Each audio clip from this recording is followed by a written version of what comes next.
Good morning dear students. हमारा आज का टॉपिक है सेपरेशन ऑफ सब्सटेंसेस। आज हम नया चैप्टर शुरू कर रहे हैं साइंस में। तो आओ स्टार्ट करते हैं। There are many instances when we notice a substance being separated from a mixture of materials. Tea leaves are separated from the liquid with a strainer while preparing tea, as shown in figure 5.1. Grain is separated from stalks while harvesting.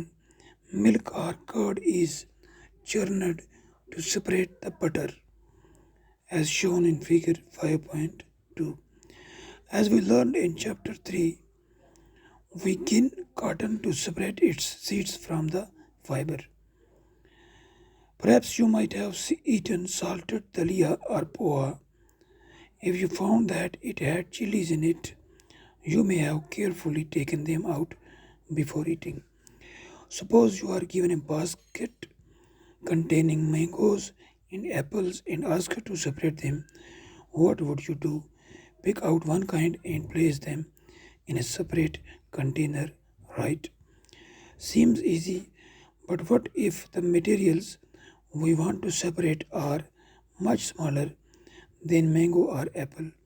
Imagine you are given a glass of sand with salt mixed in it. Impossible even to think of separating salt from this mixture by picking out grains of sand by hand. तो dear students, आपने देखा होगा कि हम किस तरह मुख्तलिफ materials जो होते हैं उनका अगर मिक्सचर बना हो, अगर कुछ मटेरियल्स एक साथ मिले हुए हों तो हम उनको किस तरह अलग करते हैं। आपने देखा होगा, अब देखते हैं अपने घरों में जब हम चाय की केटल में चाय डालते हैं तो या केटल से कप में चाय डालते हैं तो हम उस वक्त स्ट्रेनर यानी जो छाननी होती है चाय की उसका इस्तेमाल करते हैं ताकि चाय के कप में वो जो चाय की जो छोटी छोटी पत्तियां हैं वो ना चली जाएं, यानी वो भी एक तरीका है सेपरेशन का। इसी तरह जब हम अपना जो अनाज है, मक्की हो या शाली हो या गंदम हो, वो जब हम हार्वेस्ट करते हैं, जब हम काटते हैं इस फसल को, उसके बाद हम उसमें से जो ग्रेन्स हैं उनको स्टॉक से यानी वो जो उसकी वो घास होती है उससे हम अलग करते हैं। किस तरह अलग करते हैं? हम उसको, जिसे हम पहाड़ी में कहते हैं चिमना, है ना। तो इसी तरह आपने देखा है दही जो है, दही को चर्न किया जाता है, यानी उसको अच्छी तरह से मिक्स किया जाता है। वहाँ से हम क्या हासिल करते हैं, फिर वहाँ से बटर निकाला जाता है और बटर से फिर घी बनता है। इसी तरह हमने चैप्टर 3 में देखा था, सीखा था कि कॉटन जो है, कॉटन को उसके जो सीड्स होते हैं वो फाइबर से किस तरह अलग किए जाते हैं, उस प्रोसेस को गिनिंग कहा जाता है।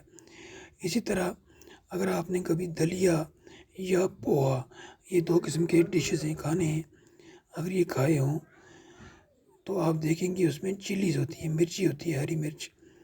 तो आप खाने से पहले उस मिर्ची को निकाल कर अलग छोड़ देते हैं। इसी तरह कोई भी खाना हो जिसमें आपके सामने कोई ऐसी चीज़ आ जाए खाने की जो आपको पसंद नहीं है, जैसे कोई मसाले का दाना हो या मिर्ची का कोई पीस हो, तो आप उसे उठाकर दस्तरखान पे रख देते हैं। इसी तरह यानी ये मुख्तलिफ तरीके हैं सेपरेशन ऑफ सब्सटेंसेस के, यानी मुख्तलिफ चीज़ें अगर मिली हुई हों तो उनको अलग अलग किस तरह किया जाता है। इसी तरह अगर आपके सामने एक बहुत बड़ी टोकरी रखी जाए जिसमें आम और सेब एक साथ पड़े हुए हों, तो आपको कहा जाए कि इनको अलग अलग करो, तो आप क्या करेंगे? बहुत आसान सा मामला है। हम क्या करेंगे? हम आम या सेब, इन दोनों में से एक किस्म का फल हम उठाकर दूसरी टोकरी में रख देंगे, उससे क्या होगा, वो अलग अलग हो जाएंगे। ये जो सेपरेशन के तरीके हैं ये बड़े आसान हैं, मगर अगर कुछ छोटे छोटे मतलब कुछ ऐसी चीज़ जिसके बहुत छोटे पार्टिकल्स होते हैं वो आपस में मिली हुई हों, तो आप क्या उन्हें इसी तरह चुन कर हाथों से अलग कर सकते हैं। मिसाल के तौर पर हमारे पास एक ग्लास हो जिसमें रेत हो और उसमें नमक जो है साल्ट मिक्स किया गया हो, क्या आप हाथ से उस साल्ट को सेंट से अलग कर पाएंगे? तो ये हमारे लिए बिल्कुल पॉसिबल नहीं होगा। तो हम इस साल्ट को उस मिक्सचर से अलग करने का तसव्वुर भी नहीं कर सकते, सोच भी नहीं सकते, क्योंकि जो साल्ट है या सेंट के जो पार्टिकल्स हैं वो बहुत बारीक हैं, वो हाथ में आएंगे ही नहीं, अलग अलग नहीं हो पाएंगे। तो उसके लिए या इसी तरह के कुछ मिक्सचर्स हैं जिनमें छोटे छोटे पार्टिकल्स होते हैं, उनको सेपरेशन किस तरह की जाती है वो हम बेसिकली इस चैप्टर में, इस टॉपिक में डिस्कस करेंगे। तो आज के लिए इतना ही, इसके आगे जो है वो हम कल डिस्कस करेंगे। थैंक यू, खुदा हाफिज़।